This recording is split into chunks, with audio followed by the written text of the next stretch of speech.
Hello friends, तो आज देखने वाले हैं ओंडासेट्रोन के बारे में कि ओंडासेट्रोन जो कि टैबलेट और इंजेक्शन फॉर्म में दोनों में अवेलेबल होती है। तो ओंडासेट्रोन को एंटीएमेटिक मेडिसिन भी बोला जाता है, जो कि एंटीएमेटिक का मतलब क्या होता है कि एंटी का मतलब तो होता है कि उल्टा, यानी उसके अगेंस्ट में काम करना, और दूसरा होता है एमेटिक्स।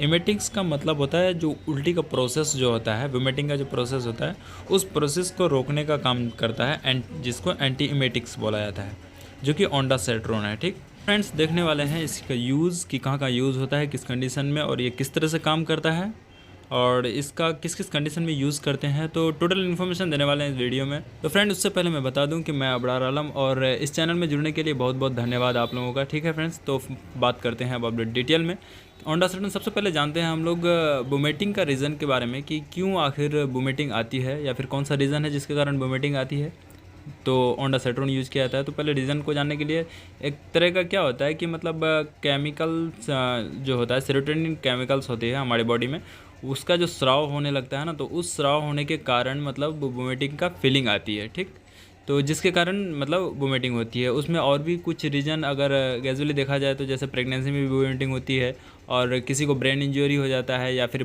गॉल ब्लैडर में किसी तरह का इशू आ जाती है, या फिर स्टोमक में किसी तरह का बैक्टीरियल या फिर माइक्रोबियल इन्फेक्शन होने के कारण भी वोमिटिंग देखा जाता है। ठीक, साथ में ही मोशन सिकनेस के कारण भी वोमिटिंग आती है। हार्ट अटैक वाला प्रॉब्लम हो जाता है लेडीज़ में, तो उसमें भी वोमिटिंग होने लगती है। और केमोथेरेपी यानी कैंसर का थेरेपी जो दिया जाता है, तो उसमें भी वोमिटिंग होने का चांसेस रहता है। ठीक है फ्रेंड्स, तो अब देख लेते हैं इसका यूज़ कि कहाँ कहाँ यूज़ होता है, या फिर किस किस कंडीशन में यूज़ करते हैं।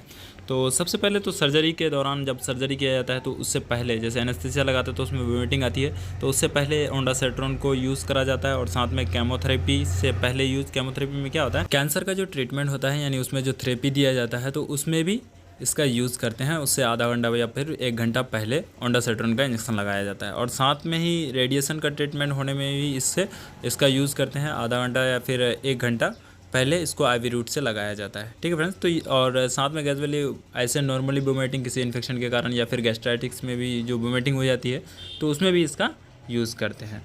तो अब साथ ही में देख लेते हैं इसका डोज कि कितना डोज दिया जाता है। तो ऐसे मिनिमम डोज की अगर बात किया जाए तो वो 4 mg दिया जाता है, और मैक्सिमम डोज 8 mg तक लगाया जाता है। तो 8 mg जब लगाने की अगर ज़रूरत पड़ती है तो वो फिर 8 घंटा का गैप दिया जाता है बीच में, उसके बाद फिर सेकेंड डोज लगाया जाता है।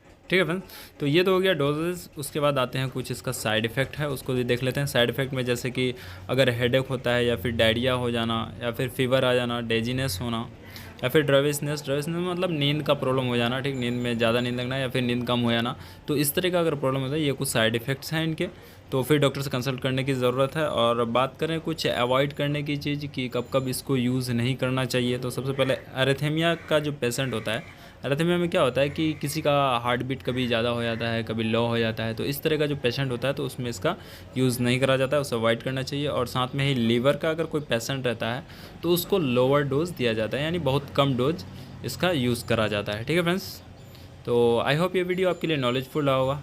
फिर मिलते हैं नेक्स्ट वीडियो में, तब तक के लिए बाय।